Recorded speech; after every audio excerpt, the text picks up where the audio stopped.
적기 15강 시작하겠습니다. 적기 8회고요. 교재 142쪽 펴시면 돼요. 자, 1번 보시면 추론한 생각으로 적절하지 않은 것은 이렇게 나와 있고요. 일단 1문단에서 확인되는 게 2번, 3번이기 때문에 선택지 2, 3번 먼저 볼게요. 자, 2번 한번 보면 가성비에 집착한 구입이 이기적 이타주의 소비는 아닐 것 같군. 일단 상관없다는 얘기죠. 그 다음에 동물보호, 면제품을 사는 경우가 이기적 이타주의 소비에 의해 해당될 것 같고, 일단 1문단 보면 이기적 이타주의 자세라는 게 나와 있는데요. 이를테면 가성비 집착한 구입과 연결되는 고리는 아예 없어요. 따라서 이기적 이타주의 소비는 아닐 것 같군이라는 것은 맞는 거고요. 그 다음에 3번 같은 경우는 어떤 부분하고 연결이 되나요? 그죠? 1문단의 이기적 이타주의 자세 보면 이런 얘기 나와 있네요. 그죠? 이를테면은 넷째 줄 한번 보시면 넷째 줄 이런 거 나와 있죠. 자, 나 자신에게 가장 좋은 일을 하는 행동이 생태계와 다른 사람들에게 어떤 피해도 입히지 않도록 노력하는 것 해가지고요. 3번이 바로 여기에 해당하는 거네요. 그죠? 따라서 3번은요. 이기적 이타주의 소비에 의해 해당된다. 맞는 설명이고요. 어렵지 않은 문제예요. 그 다음에 1번 한번 보시면 이기적 이타주의 시대에도 소비 시대에 비교해서 적지 않은 쇼핑행위 이루어진다는 거고요. 그다음에 선택지 4번 보면 소비자의 필요보다 사회적 영향을 더 고려한다. 이렇게 비교하는 거, 뭐 크기, 강도 이런 거 비교하는 건 상당히 조심하셔야 돼요. 그래서 실제로 그 소재들을 언급했을 뿐만 아니라 크기나 비교 강도를 비교하는 진술이 있는지 확인하셔야 되는데요. 일단 선택지 1번 한번 보면 우리 이 문단의 첫째 줄하고 여섯 번째 줄 한번 보세요. 그죠? 일단 보시면 과시적인 소비가 이끌었던 소비의 시대에선 더 신중하게 소비하는 이기적 이타주의 시대로의 점진적 전환을 막고 있다. 얘기하고 있고요. 그 다음에 여섯 번째 줄 잘 봐야 되죠. 그러므로 사람들이 지금보다 쇼핑을 줄일 것 같지는 않다라고 얘기를 하고 있으니까요. 1번 확인이 되는 거네요. 그죠? 줄일 것 같지 않은 게 소비 시대와 비교해서 적지 않은 쇼핑이 이루어질 같군이라고 얘기할 수 있을 거고요. 그 다음에 4번 관련되는 거 보면 3문단이 우리 둘째 줄 끝에부터 보죠. 그죠? 자, 이기적 이타주의는 개인적인 욕구와 사회적 고려 사이에서 뭘 추구하는 거? 균형을 추구하는 겁니다. 그래서 어느 한쪽을 더 강조하고 있지 않기 때문에 선택지 4번에 사회적 영향을 더 고려해서라는 것은요. 잘못된 추론이 되겠습니다. 괜찮죠? 자, 2번은 적절한 거 이야기를 하고 있어요. 그죠? 적절한 거. 선택지 빨리 보죠. 자, 교류 소통 증가, 분기 사멸 속도 빨라진다는 얘기고요. 그 다음에 그리스어나 라틴어, 다른 언어보다 발음 규칙 의미가 쉽게 변하지 않는다. 그 다음에 3번에 자, 영향력이 강한 나라가 등장하면 그 나라의 언어가 링구아 프랑카 된다는 얘기고요. 그 다음에 어리다의 의미 변화 얘기를 하면서 이게 피진에서 크리올로 변한 사례하고 비슷하대요. 그럼 한번 가보죠. 앞부분부터 한번 보시면 우리 1문단 한번 보죠. 1문단에 일단 요거는 책으로 같이 보면요. 둘째 줄에 그동안 많은 언어가 분기하고 사멸했다라고 나와 있는데 교류와 소통의 증가 때문에 그런지는 내용이 나와 있지 않습니다. 그래서 1번은 안 되고요. 그죠? 그 다음에 1문단의 여섯 번째 줄 한번 보시면요. 피진하고 크리올 이렇게 나오는데요. 그죠? 다섯 번째 줄, 여섯 번째 줄에 걸쳐 있죠. 자, 피진과 같이 의사소통의 편의를 위해 급하게 만들어진 언어도 있는데 이 언어를 사용하는 집단의 후대는 자연스럽게 크리올과 같은 새로운 언어를 탄생시키려 했다 그러면 지금 여기 나오는 피진 크리올이라는 것은 뭡니까? 새로운 것을 만들어내고 거기서 또 뭡니까? 다시 새로운 것을 탄생시키는 건데 4번은 의미가 변화한 거지 새로운 것이 탄생한 건 아니기 때문에 그저 이 사례하고 연결할 수가 없습니다. 그래서 4번도 안 되고요. 그 다음에 이 문단 한번 보면 첫째 줄에 이런 얘기 나와 있네요. 자, 국제적으로 세력을 얻어서 글로벌 시대의 의사소통의 가교 역할을 하는 언어, 이런 언어들을 뭐라고 합니까? 링구아 프랑카라고 이야기를 하고 있고요. 그러면 일단 세력을 얻는다는 게 바로 뭐가 되는 거예요? 영향력이 강해진다는 얘기고 그 다음에 그런 언어가 뭐가 될 수 있다? 링구아 프랑카가 될 수 있다 해가지고요. 3번은 괜찮아요. 그죠? 그 다음에 이 문단에 계속 보면 그리스어나 라틴어에 대한 언급이 나와 있기는 한데 얘가 선택지 2번에 발음 규칙 의미가 쉽게 변하지 않는다 이런 것들은 확인되지 않습니다. 그죠? 뭐 추론 문제기는 하지만 많이 복잡하진 않네요. 자, 3번 한번 가볼게요. 이번엔 적절하지 않은 거고요. 자, 일단 1번부터 보시면 브랜드 로고 만들 때 색이 주는 효과 고려해야 되고요. 그 다음에 자, 테크놀로지 업계에서 브랜드에 파란색 써서 성공한 것은 우연한 선택의 결과다. 그죠? 그 다음에 색의 효과적인 사용, 색이 주는 긍정적인 속성 파악, 그리고 색의 톤에 따라 분위기가 다르니 그죠? 인테리어에 쓸 때 파랑이 지닌 다양한 톤을 알아봐야 한다라는 거. 우리 일단 글은 짧아요. 1문단 보시면요.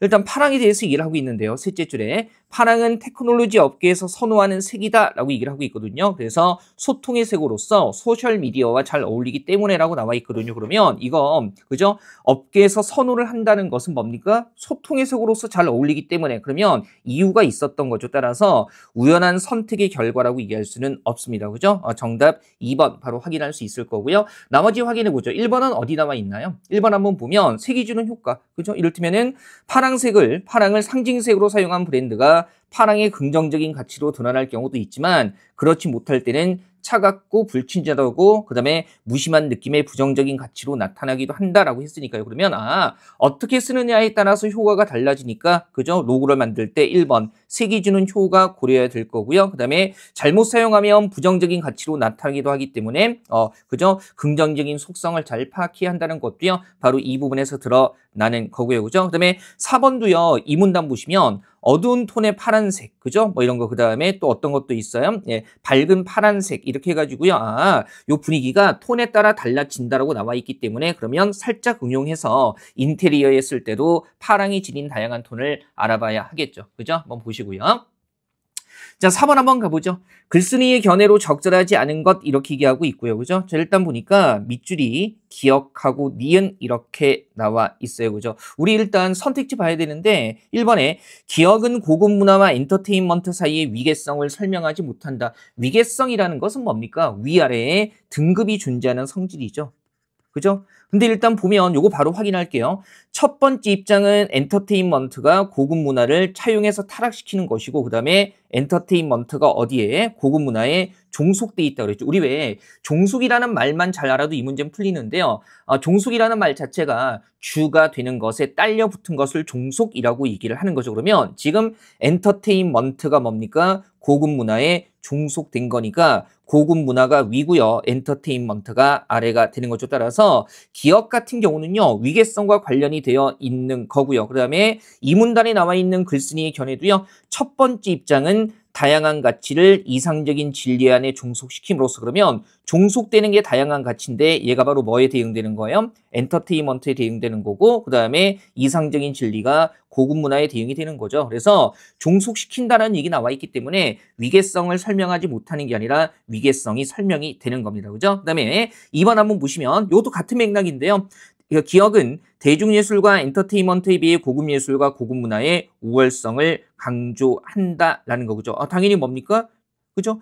다양한 가치가 이상적인 진리, 즉 고급 문화에 종속돼 있는 거니까 그죠? 어떤 게 이상적인 진리가 위에 있는 겁니다. 그죠? 이거 한번 보시고 그리고 종속될 뿐만 아니라 그것에서 또 파생되는 얘기도 나와 있거든요. 그다음에 3번은 보시면 니은은 고급 예술과 대중예술 사이의 관계성을 설명하지 못한다. 이건 우리 책으로 같이 볼까요? 그죠? 3문단 보면 그죠? 어떤 얘기 나와 있어요? 셋째 줄에 두 번째 입장은 극단적 자율성을 주장하는 것이고 금방 눈에 띄기 때문에 이건 책으로 같이 볼게요. 그 다음에 이런 두 번째 입장은 맨 마지막 줄에 고급 예술과 대중예술 사이의 관계를 설명하지 못한다라고 나와 있기 때문에 그러면 이거 다 맞는 거고요. 그죠? 그 다음에 니은 방금 봤죠. 그죠? 극단적 자율성을 주장한다라는 거 뭡니까? 스스로 혼자서 움직일 수 있다는 얘기이기 때문에 독자성을 강조한다라고 충분히 얘기할 수 있습니다. 한번 확인하시고요.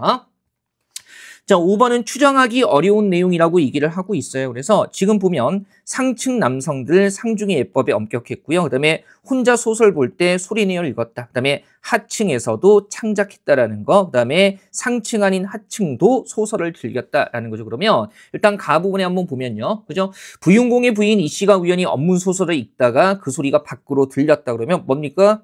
소설을 보면서 소리내어 읽기도 했다는 거고요. 그다음에 찬성공이 책망하면서 상중에 있으면서 이 어긋난 책을 소리내어 읽어서 스스로 평민과 같아지려 할 수 있는가 하고 꾸짖는단 말이죠. 그죠? 그러면 지금 평민들도 이런 책을 읽었다는 거니까 그죠? 하층에서도 소설을 즐겼다. 양반가의 부인뿐만 아니라 그저 평민들도 소설을 즐겼다. 이런 거 확인이 되는 거고요. 그죠? 그다음에 상중의 예법에 대해서 엄격했다는 것도요. 상중에 소리내어 책을 업문 소설을 읽는 것을 예의에 어긋난다라고 얘기를 하고 있기 때문에 엄격했다는 것도 확인이 되고요.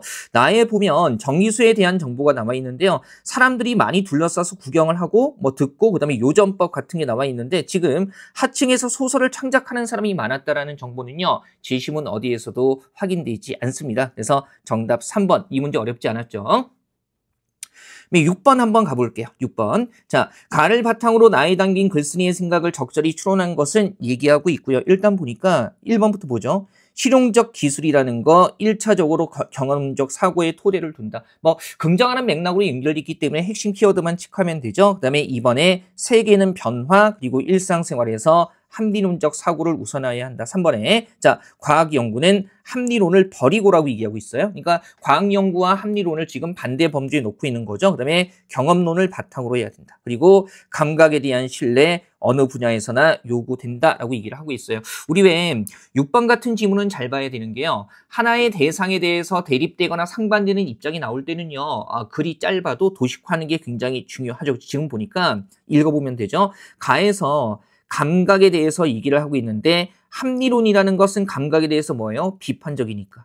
부정이니까 그냥 이렇게 한번 해봅시다. 그죠? 그 다음에 이 입장에 들어가는 게 플라톤이고요. 감각이 보여주는 세계를 어떻게 변화하는 세계, 불안정한 세계, 그 다음에 지식을 얻는 것은 어떻다, 불가능하다고 본 게 합리론이에요. 그리고 반대로 그랬으니까 그러면 경험론은요, 합리론과 반대되는 거니까 감각에 대해서 비판적이지는 않았을 겁니다. 그래서 경험론은 이렇게 치죠. 감각을 긍정하는 거니까. 우리의 모든 관념과 판단은 감각에서 출발하는 거고 긍정하는 거죠. 어떤 지식도 절대적으로 확실할 수는 없다니까 불가능하다는 아니고 확실할 수 없다라는 게 경험론자들의 입장이고요. 나도 비슷한 맥락으로 이어져요. 그죠? 한번 보시면 나의 유기 하지만 이후부터 볼 거예요. 셋째 줄에. 자, 하지만 그렇다고 해서 일상생활에서 자신의 감각을 자, 끝까지 읽어야 돼요. 자신의 감각을 신뢰하고 이에 따라 행동하는 것은 잘못이 아니다 그랬으니까 그러면 일상생활은 감각을 신뢰하는 범주고요. 그죠? 그 다음에 반대로라고 하면서 뒤집어주고 있는데 얘도 문장 끝까지 잘 봐야 돼요. 주어가 뭡니까?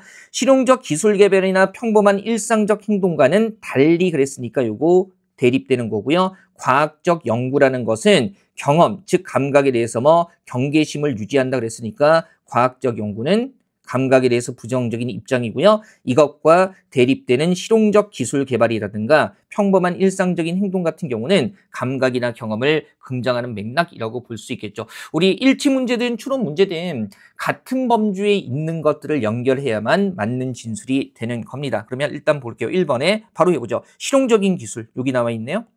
그다음에 경험론적 사고, 경험론도 이렇게 됐어요. 그러면 1번은 맞는 추론이죠. 바로 답이 나오네요. 그다음에 2번에 보면 세계는 끊임없이 변화한다. 요거 세모였었죠. 그다음에 일상생활은 뭐였어요? 동그라미. 그리고 합리론은 세모. 다른 범주에 있는 것들을 연결하고 있기 때문에 2번은 당연히 적절한 추론이 안 되는 거고요. 그다음에 3번 보시면 과학 연구. 여기 있었죠. 여기. 그다음에 합리론. 같은 범주인데 이것을 부정하죠. 같은 범주에 있는 것을 부정하고 있는 데다가 그다음에 경험론을 바탕으로 해야 한다 그래서 다른 범주에 있는 것을 나란히 연결하고 있기 때문에 3번도 안 되고요. 그다음에 4번은 그냥 보면 어느 분야가 아니고요. 감각에 대한 신뢰라는 건 어떤 겁니까? 일상생활이나 실용적인 기술 개발 같은 거고 과학적 연구는 아니니까 어느 분야에나 신뢰가 요구된다라고 얘기할 수는 없을 겁니다. 그죠? 요거. 자, 대립되는 속성들 나와 있을 때 도식화하는 것들 굉장히 중요하고요. 7번 한번 가보죠. 적절하지 않은 것 이렇게 얘기를 하고 있죠. 그죠? 보시면 1번에 자, 고도 성장의 경제 정책에서 농업 중심의 경제 패러다임을 지양했다. 우리 지향이 아니라 지양했다는 것은 뭡니까? 하지 않았다는 얘기가 되는 거죠. 그다음에 2번에 효율성이라는 거 미래 사회 대비에 한계가 있다. 그다음에 3번 한번 보시면 뭐 유목 생활보다는 정주 생활하는 민족이 그죠? 농업 가치 증진에 더 기여할 수 있다. 그다음에 4번에 녹색 성장 산업, 농업의 효용성, 그다음에 그래서 과학기술의 부작용을 성찰이라고 나와 있습니다. 우리 1문단의 첫 번째 문장 보시면 그죠? 고도 성장 과정에서 한국 농업이 뭐예요? 뒷방살이 신세로 전락했다라고 나와 있죠. 그러면 요거 1번이 확인이 되는 거네요. 그죠? 고도 성장하는 경제, 고도 성장을 도모하는 경제 정책 중에서 농업 중심의 경제 패러다임, 뒷방살이 신세로 전락했다는 것은 그것을 추구하지 않았다는 거니까 지향했다는 말로 바꿔 쓸 수 있을 겁니다. 그래서 1번 확인되고요. 그다음에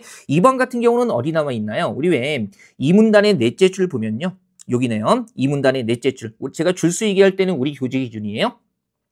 물질적인 부의 극대화를 위해서 한 지역의 자원을 개발해서 이용한 뒤에 효용 가치가 떨어지면 다른 곳으로 이동하는 이런 유목민적 태도라는 게 오늘날의 위기를 키워왔고요. 그죠? 그래서 뭡니까? 급변하는 시대의 흐름에 이런 것들은 부응하지 못한다라고 나와 있기 때문에 그러면 이런 거죠. 물질적인 부를 극대화하기 위해서 효용가치 떨어지면 이동하는 것이 바로 뭐예요? 효율성을 중요한 가치로 내세우는 거고요. 이런 것들이 위기를 가져왔고 시대의 흐름에 부응하지 못한다고 했으니까 그죠? 시대의 흐름, 미래, 다가오는 미래에 그죠? 제대로 대비할 수 없다라는 거겠죠. 그래서 2번도 직접적인 문장으로 나와 있지는 않지만 충분히 추론할 수 있습니다. 자, 그다음에 3번 한번 보시면요. 그죠? 이것도 한번 보세요.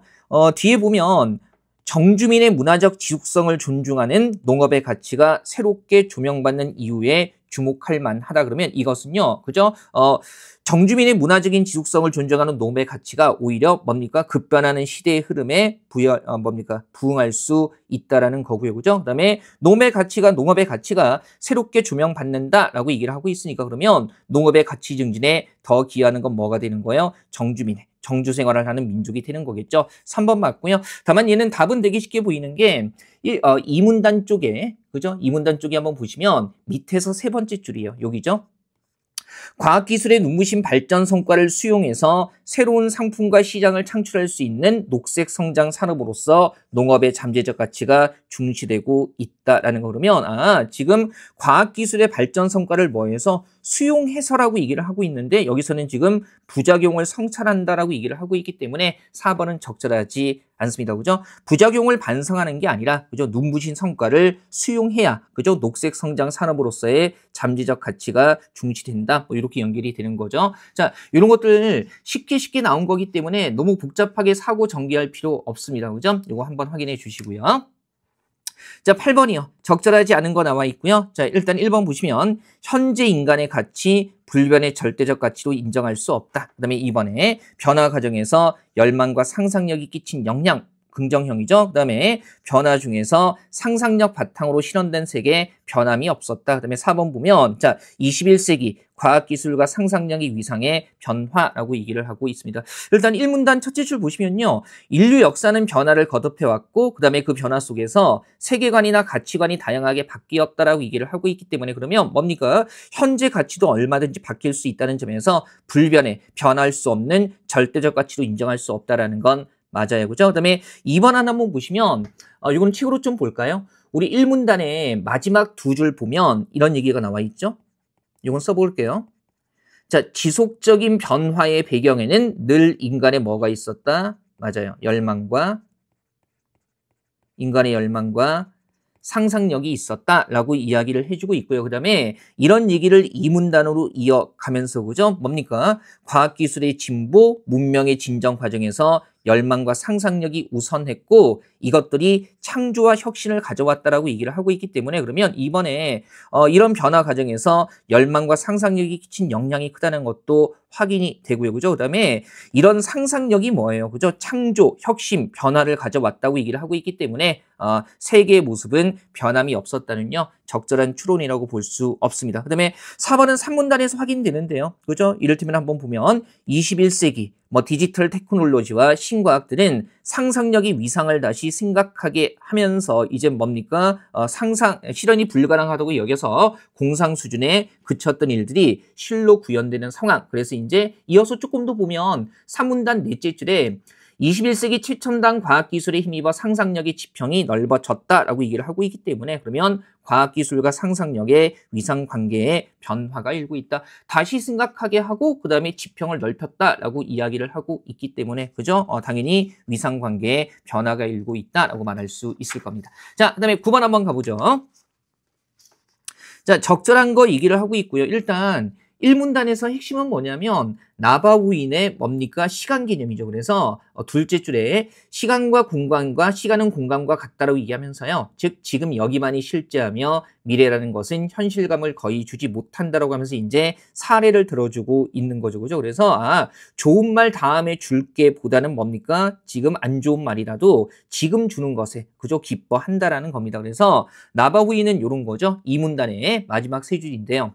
눈앞에 보이는 선물만을 실감할 뿐 장래의 이상의 이익에 대한 약속은 고려할 가치조차 느끼지 못한다 그러면 일단 1번에 기억력에 대한 얘기를 하는 것은 아니고요. 약속을 잘 지키는지에 대한 얘기도 없어요. 그죠? 그 다음에 보세요. 요거는 응용해야 되는데 앞으로 투자 가치가 있는 것은 지금 뭐예요? 눈앞에 있는 게 아니죠. 현재가 아니란 말이죠. 그죠? 따라서 이런 것에는 당연히 뭡니까? 긍정적이지 않겠죠. 그래서 3번 맞고요. 그죠? 그 다음에 이 글은요. 나바우인의 어떤 시간 개념에 대해서 얘기를 하고 있는 거지 말에 대한 애착이 강하다라는 것을 말해주려고 하는 것은 아닙니다. 그래서 정답은 3번이 되는 거죠. 그죠? 이거 확인하시고요. 자, 10번까지 맞아 가보죠. 빈칸 나와 있는데 지금 이거는 질문의 내용이 뭔지 물어보는 거죠. 되게 단순해요. 작가가 답하는 거 봤더니 내가 작품을 쓰면서 취재에 상당한 시간을 할애했던 것은 해가지고 그러면 뭘 물어봤겠어요. 그죠? 취재에 상당한 시간을 할애한 이유가 뭡니까? 취재를 이렇게 많이 한 이유가 뭐예요? 라고 물었더니 이렇게 한 것은 작품이 가지고 있는 리얼리티를 살려놓아야 독자들의 공감대를 넓힐 수 있다고 생각했기 때문이에요. 이렇게 가는 거니까요. 당연히 4번에 선생님이 작품 활동에서 취재에 주력하시는 이유가 무엇인가요? 이렇게 물었겠죠. 그죠? 어려운 문제 아니고요. 가끔 보면 이제 여기서 2번에 리얼리티가 강조된 이유는 무엇인가요? 만약에 질문이 이랬다면 취재에 상당한 시간을 할애했던 것으로 시작할 수가 없겠죠. 리얼리티를 강조한 이유는 이렇게 시작을 해야 될 텐데 2번처럼 질문하면요. 그죠? 작가의 대답, 작품을 쓰면서 취재에 상당한 시간을 할애했다라는 요 내용이 전혀 나타날 수가 없기 때문에 당연히 질문의 내용은 4번이 되는 게 적절합니다. 자, 이렇게 해가지고 15강 마무리하고요. 문제 좀 틀린 것들만 해설 가볍게 보시고요. 쭉쭉쭉 이어서 보시면 되겠습니다. 자, 정리하죠.